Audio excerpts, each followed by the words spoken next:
Hola, bienvenidos a Gracia y Paz. Nos da mucho gusto que hoy te hayas podido conectar a esta transmisión y que juntos podamos disfrutarla como familia. Si es la primera vez que te conectas a esta transmisión, quiero que sepas que eres bienvenido y que nos da mucho gusto que formes parte de esta familia Gracia y Paz. Recuerda, hoy la iglesia está donde tú estás. Hoy tendremos un mensaje muy especial, la historia de David, desconocido por los hombres, conocido por Dios. Vamos juntos a escuchar a nuestro pastor. David, desconocido por los hombres, conocido por Dios.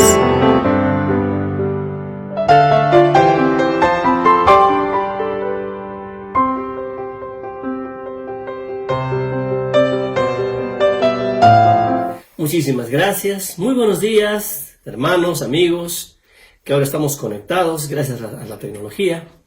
Y quiero aprovechar para agradecer a los hermanos que están apoyando precisamente para que se puedan efectuar estas transmisiones, a los hermanos que están apoyando con las bienvenidas, con los saludos, y también obviamente al grupo de alabanza. Gracias al Señor, hermanos, que con ello podemos cantar a nuestro Señor.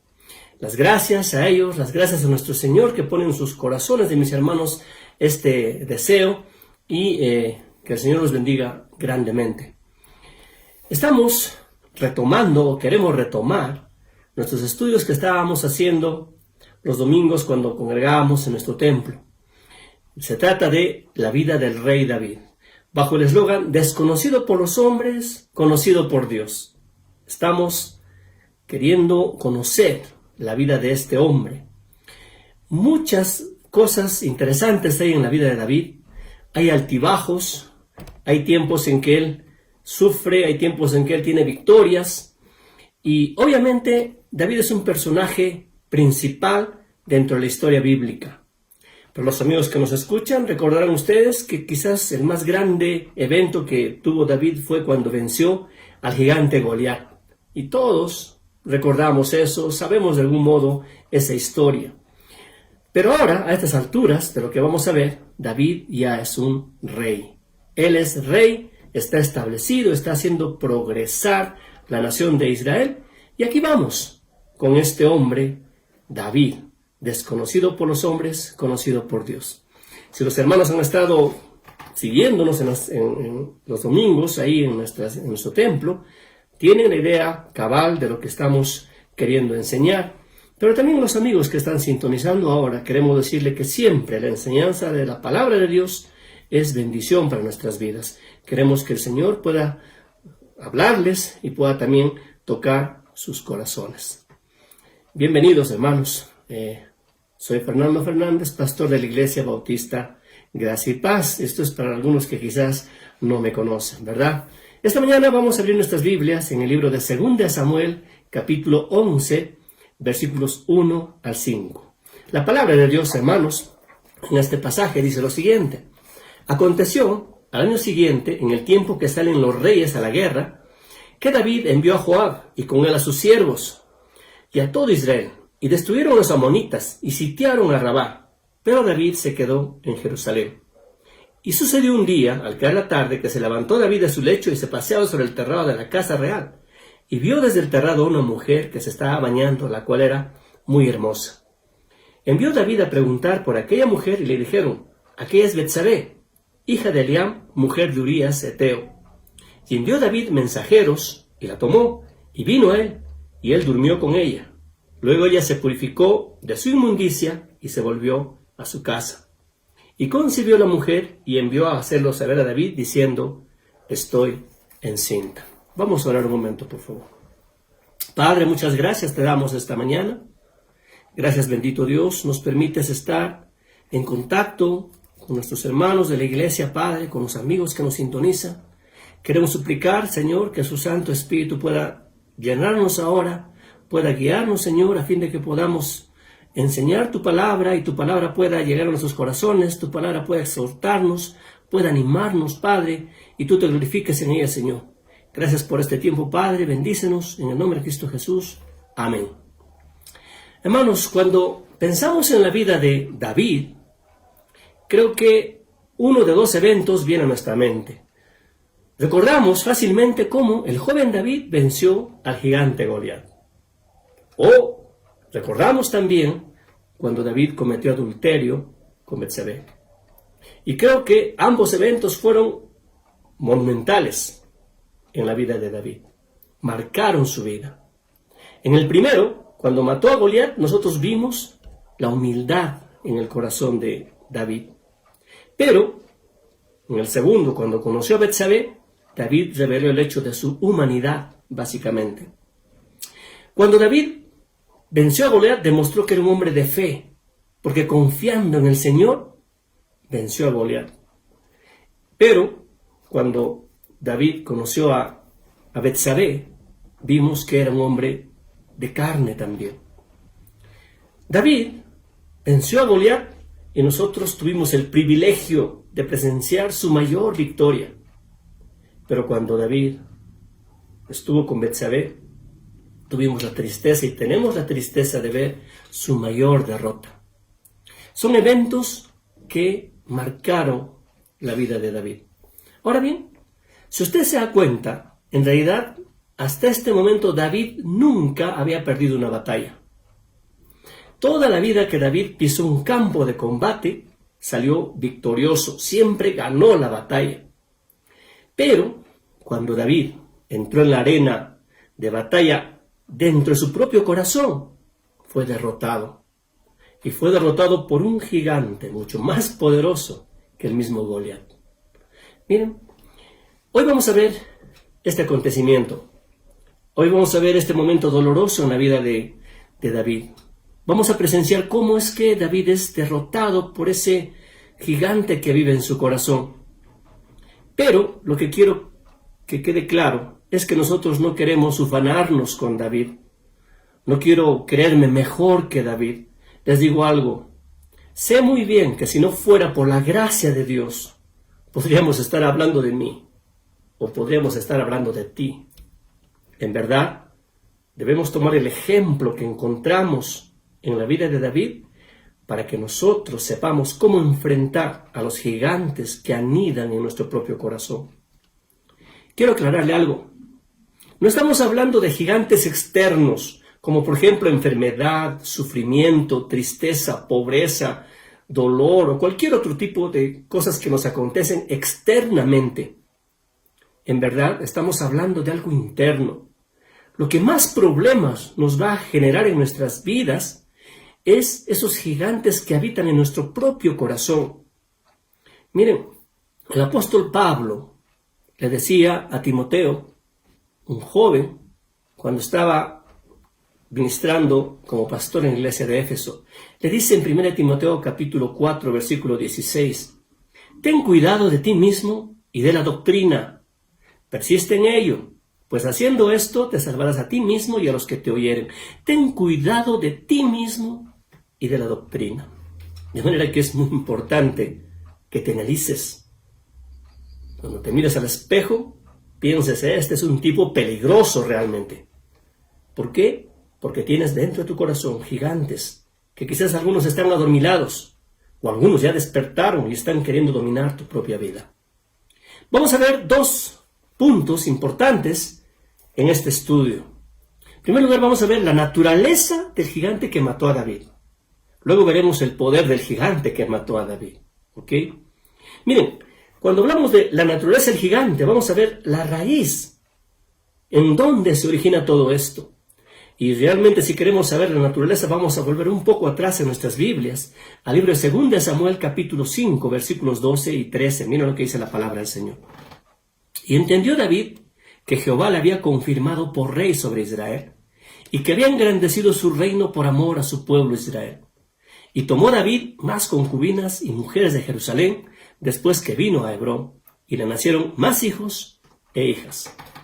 Aquí encontramos algunas cosas importantes. Miren, Dios había bendecido a David y había establecido su reino. Lo importante es que David reconocía totalmente que era Dios quien lo había puesto en el trono. Es más, David sabía que la providencia de Dios lo había guiado totalmente toda su vida. Pero en el versículo 13 encontramos una noticia un poco angustiante que nos debe hacer pensar. Dice el versículo: y tomó David más concubinas y mujeres de Jerusalén. Y alguien dice: ¿y qué tiene de malo eso? Total, David es un poderoso rey, está invicto en el campo de batalla, él ha expandido el reino tremendamente, ha construido un tremendo ejército, es un hombre victorioso, ha establecido a la nación de Israel en una cuestión maravillosa, es ahora estable en el aspecto militar, financiero, espiritual y todo lo demás. ¿A quién le importa si David puede tener una o más mujeres? ¿Sabe? El mundo razona así. Al mundo no le importa cuando una persona tiene 1, 2, 3 esposas o 3 amantes o lo que sea. Al mundo no le importa cuando un hombre y una mujer se unen simplemente sin los votos del matrimonio y viven en fornicación, lo llama la Biblia. ¿Sabe? Al mundo no le importan esas cosas. Pero a alguien sí le importa y le importa mucho. A Dios le importa. ¿Sabe? Lo que hizo David fue una contradicción directa a la palabra de Dios. Quiero que lea conmigo Deuteronomio capítulo 17. Miren lo que dice la palabra del Señor.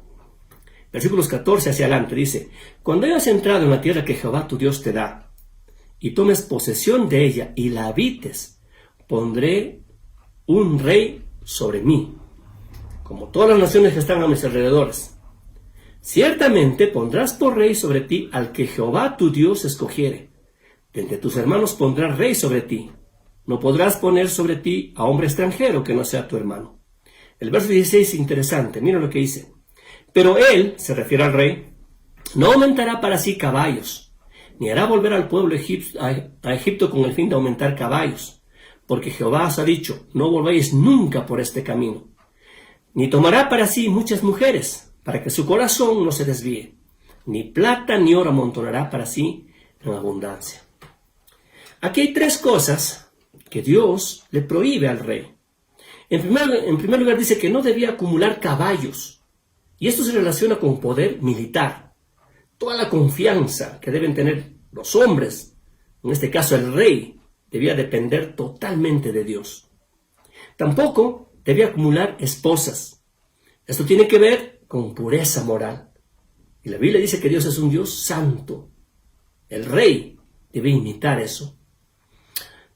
Lo tercero, tampoco el rey debía acumular oro y plata.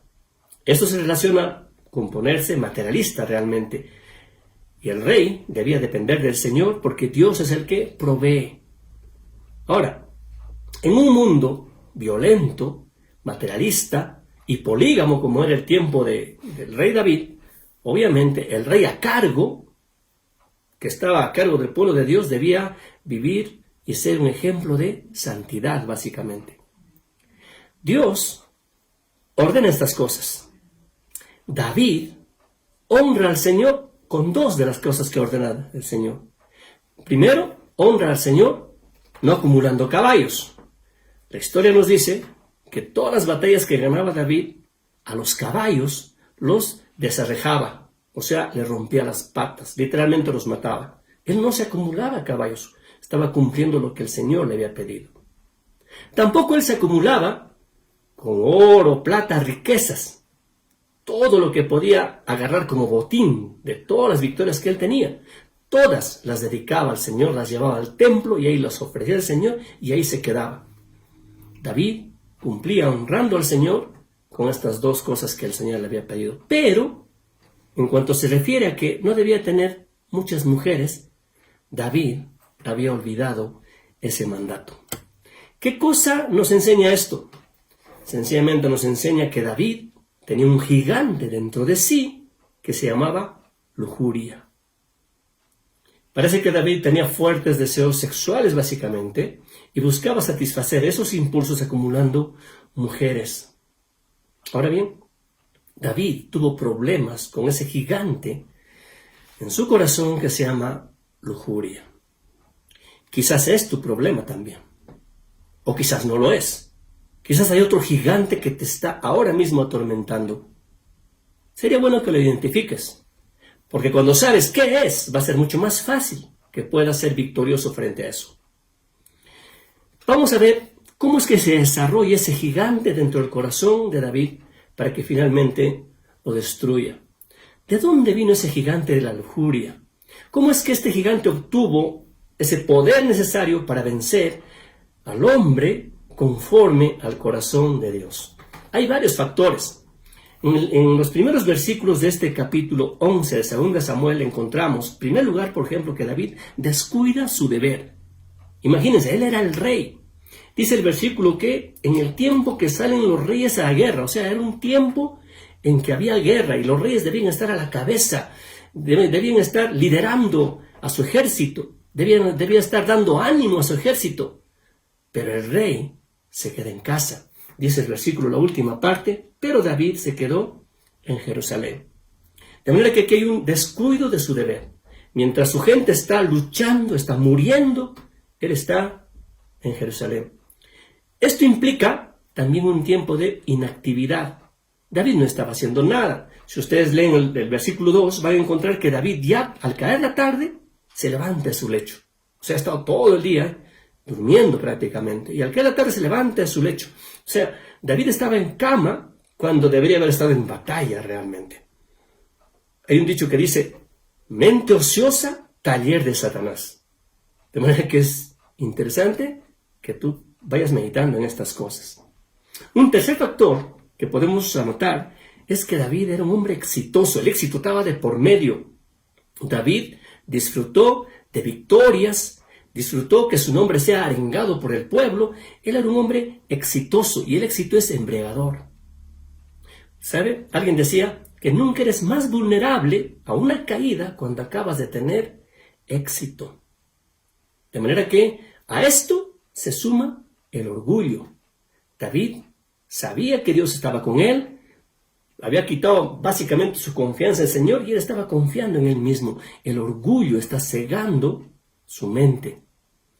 Él está actuando ahora con arrogancia inclusive. Miren, hay orgullo y arrogancia en el corazón de David. El orgullo es un pecado muy sutil. Todos somos orgullosos en cierta forma, pero pocos lo reconocen y muchos no se dan cuenta siquiera. Me hace recordar a un pastor que cuando le entrevistaron, estaba hablando de este tema del orgullo, él dijo, estoy orgulloso de no ser orgulloso. Un poco raro, ¿verdad? Pero así es el orgullo. Nos ciega y no nos damos cuenta que somos orgullosos y eso nos lleva a ser arrogantes, a creernos lo mejor. Y David ya había llegado a ese extremo. Mira lo que dice Proverbios, capítulo 16, verso 18. Dice, antes del quebrantamiento es la soberbia, y antes de la caída, la altivez de espíritu. Y a esto debemos sumar un detalle más que no está muy claro en la palabra, pero que se va notando. Hay un descuido del hombre espiritual en David. ¿Sabe? Necesitamos entender que si descuidamos nuestra vida espiritual, nuestra relación con Dios, estamos más propensos a ser dominados por los gigantes que habitan en nosotros. ¿Cuán importante es la oración continua, el estar meditando en la palabra, los devocionales? Por eso es que siempre pedimos a los hermanos que estén haciendo sus devocionales, que llenen su cabeza, su corazón con palabra de Dios. Una persona que está en esto va a ser mucho más difícil que pueda caer ante los gigantes que tiene en su vida. ¿Ok? Ahora, seamos conscientes de algo. En verdad, si David llegó a este extremo, no es nada difícil que tú también llegues a eso mismo. ¿Sabes? Porque en algún momento todos somos culpables de alimentar a nuestros propios gigantes en nosotros mismos, de descuidar nuestra vida espiritual. ¿Ok? Ahora, como dije hace un momento, los gigantes que está enfrentando David y que nosotros enfrentamos no vienen necesariamente de fuera. Son gigantes que están en nosotros, vienen de dentro. Quiero que lea Santiago capítulo 1, versículo 13 y 14. Mira lo que dice la palabra de Dios. Cuando alguno es tentado, no diga que es tentado de parte de Dios, porque Dios no puede ser tentado por el mal, ni él tienta a nadie. Sino que cada uno es tentado cuando de su propia concupiscencia es atraído y seducido. Por tanto, hermano, debemos estar seguros de que nuestro hombre interior se fortalezca para poder luchar contra esos gigantes que acechan en nuestros propios corazones. ¿Ok? Ahora bien, segundo punto. Vamos a ver el poder del gigante que mató a David. Hemos visto la naturaleza, ahora vemos el poder que tiene. En primer lugar, tenía el poder de atrapar su mente. Mira lo que dice el versículo 2 de este 2 Samuel capítulo 11. Y el versículo 3 inclusive dice: y sucedió un día al caer la tarde que se levantó David de su lecho y se paseaba sobre el terrado de la casa real, y vio desde el terrado una mujer que se estaba bañando, la cual era muy hermosa. Envió David a preguntar por aquella mujer y le dijeron: aquella es Betsabé, hija de Eliam, mujer de Urías, Eteo. Aquí hay algunas cosas interesantes. David, como hemos dicho, se levanta tarde, y esa tarde, paseándose por su terrado, ve a una mujer bañándose. La Biblia dice que era muy hermosa. En verdad, la Biblia usa la palabra muy con moderación en sus páginas, ¿ya? Y cuando lo usa, es para enfatizar que de veras es así. De manera que cuando dice en este versículo que Betsabé era muy hermosa, podemos decir sin reservas que ella era la visión absoluta de la belleza femenina y la perfección física. Por eso es que cuando David la vio, el gigante de la lujuria que habitaba en su corazón salió a flote. Y todo lo que David podía pensar ahora era en Betsabé. Su cabeza se llenó de Betsabé. Es más, él quiere saber de Betsabé. Él quiere traer a Betsabé. Me imagino que él está pensando que sería fabuloso tener a ella físicamente. A todo eso, ¿por qué? Porque el gigante de la lujuria salió a la vida simplemente. Él la vio, él la quería y él la tomó. Así funciona el pecado. Siempre funciona así. Santiago capítulo 1, verso 15. Mira lo que dice. Entonces la concupiscencia, después que ha concebido, da a luz el pecado. Y el pecado, siendo consumado, da a luz la muerte. Es más, siempre ha funcionado así. Satanás es el mismo con todas sus artimañas. El pecado es el mismo. Miren Génesis capítulo 3, verso 6. Dice la palabra de Dios: y vio la mujer que el árbol era bueno para comer, que era agradable a los ojos, y árbol codiciable para alcanzar la sabiduría. Y tomó de su fruto y comió. Y dio también a su marido, el cual comió así como ella. Y le digo algo más, así va a funcionar siempre. En 1 de Juan capítulo 2, verso 16, nos dice: porque todo lo que hay en el mundo, los deseos de la carne, los deseos de los ojos y la vanagloria de la vida, no provienen del Padre, sino del mundo. De manera que el diablo no ha cambiado, la naturaleza del pecado tampoco ha cambiado, y el primer paso para que tú y yo podamos estar a punto de ser superados por nuestros gigantes es ver. Eso origina un pensamiento en nuestras mentes y exige que esto se cumpla. De manera que la mente es el primer campo de batalla con los gigantes del pecado. Si la mente cae, el resto va a caer como un castillo de arena.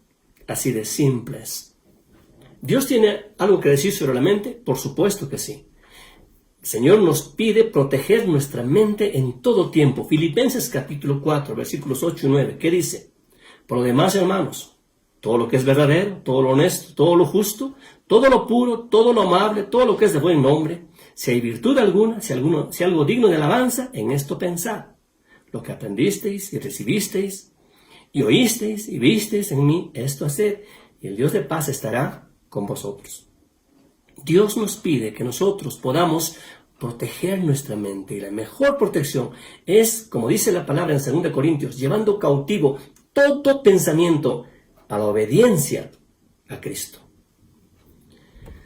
¿Qué más? Miren, el gigante tenía el poder de capturar su mente, pero también tenía el poder de borrar su razón. En otras palabras, tiene el poder de que David no razone. Y esto es algo que acontece a todos los que son dominados por esta cosa. Perdón. Cuando David pregunta por Betsabé, usted lo ve en el versículo 3, cuando David pregunta por Betsabé, le dan una respuesta llena de advertencias. Mire lo que dice el versículo 3. envió David a preguntar por aquella mujer. Le dijeron: aquí es Betsabé, hija de Eliam, mujer de Urías Eteo. Miren el detalle con que le dan la respuesta. No solamente le dicen el nombre, sino que le dicen hija de quién es. Y le dicen que es esposa de alguien. Solamente este hecho debe haber hecho pensar a David que no debía seguir avanzando en sus deseos. Pero no, él continúa en lo mismo. ¿Ok? El mensajero le dice que ella se llama Betsabé. Betsabé significa hija de 7. Quizás más exacto sería la 7ª hija. Eso significa Betsabé realmente. ¿Ok? Ahora, Betsabé es hija de Eliam, dice. ¿Y quién es Eliam? Eliam era hijo de Aitofel. Y Aitofel es el consejero del rey David. Miren, le están diciendo a David: oye, esta es la nieta del consejero, de tu consejero de confianza. ¿Qué estás pensando? ¿No? Es más, el versículo dice, y le aclara a David y le dicen, es la esposa de Urías. ¿Y quién es Urías?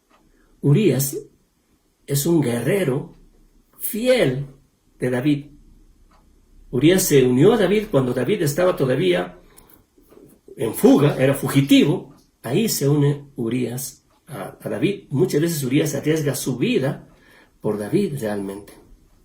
Es interesante, pero cuando nosotros leemos la palabra del Señor más adelante, vamos a ver que Aitofel, el consejero real de David, prácticamente se une a su hijo Absalón. Y le dice a Absalón cómo puede matar a David. ¿Y qué cosa le ha hecho cambiar? ¿Qué cosa ha hecho que Aitofel, siendo una persona fiel por tantos años a David, ahora cambie? Simplemente el hecho de que David en algún momento destruyó su familia porque se metió con su nieta, básicamente. Todas estas cosas son importantes que nosotros lo digamos para que podamos tener la idea de cómo el pecado, el gigante que habita en nosotros, nos quita la razón, no nos hace pensar. Alguien decía, nos vuelve brutos, literalmente. ¿Ok? Miren, Dietrich Bonhoeffer es un escritor. Escribe un libro que se llama Tentación. Y él escribe lo siguiente, lo voy a leer. Dice así la palabra, en este libro, dice: en nuestros miembros hay una inclinación adormecedora hacia el deseo, la cual es fuerte y veloz. No importa si es un deseo sexual, o ambición, o vanidad, o venganza, o amor a la fama y el poder, o amor al dinero. En ese momento perdemos la noción de Dios. Satanás no nos llena con odio hacia Dios, sino de olvido hacia Dios. Y así perdemos el poder de discernir y decidir sabiamente. Palabras poderosas de este escritor, porque podemos corroborar que aquella tarde David no empezó a odiar a Dios. No. David simplemente empezó a olvidar a Dios. Y su razón, su juicio, desapareció. No pensó absolutamente en nada. No pensó en Urías, su soldado fiel. No pensó en Aitofel, su consejero fiel también. No pensó en nada de esas cosas. Él simplemente pensaba en Betsabé y su mente cerrada, obnubilada, simplemente quiso hacer lo que él quería. En verdad, tras el poder de los gigantes que nos atacan, primero atrapan la mente, luego no nos hacen razonar, nos borran toda razón. Y es curioso, pero las personas que están atrapadas por la lujuria u otro deseo carnal, a menudo hacen cosas que nunca lo harían en circunstancias normales. ¿Por qué? Porque sencillamente está su razón tapada. Alguien decía, cuando se permite una mirada y que esa mirada permanezca, se concebirá la lujuria. Y cuando se concibe la lujuria, lo que viene simplemente es pecado. Santiago 1:15 dice lo siguiente: entonces la concupiscencia, después que ha concebido, da a luz el pecado, y el pecado siendo consumado, da a luz la muerte. Un tercer poder que tenía este gigante en el corazón de David fue eclipsar a su Dios.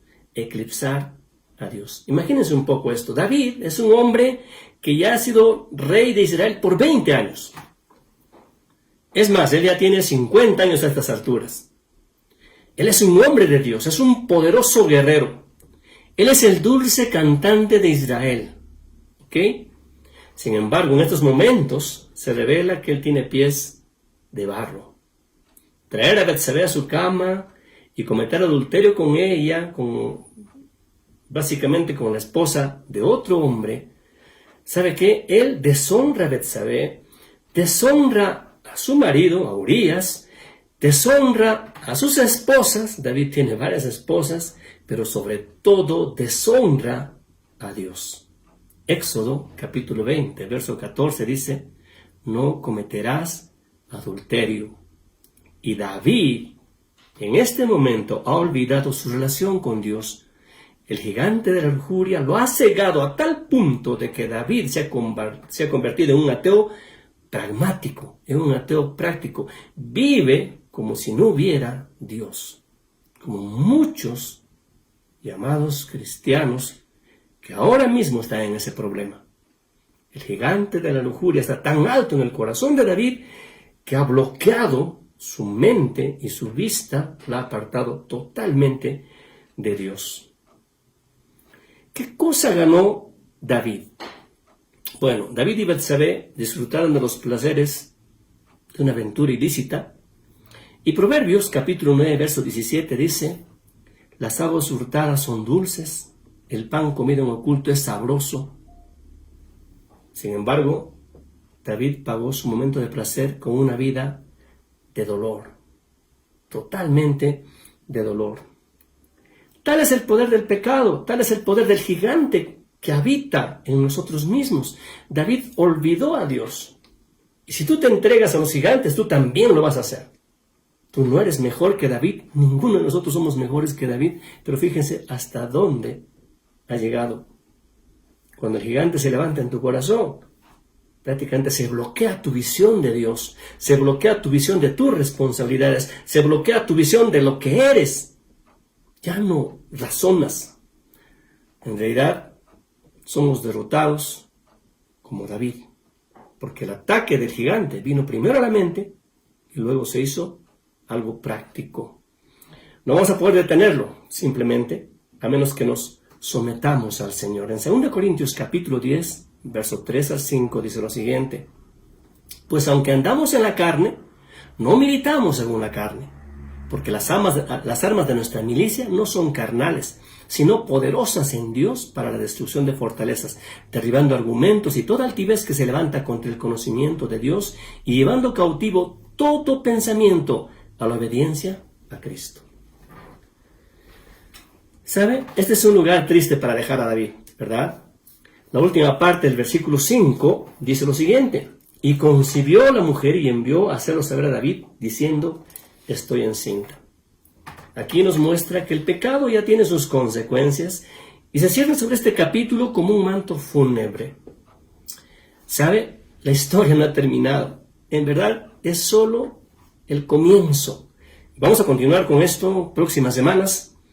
Pero quiero decirle algo, Dios no nos deja bajo las garras del pecado. Él tiene formas de ponerlos a todos en nuestros sentidos, volvernos en nuestro sí propiamente, volver a que podamos razonar para que podamos liberarnos, porque Dios en su misericordia así lo hace, y así lo hace también con David.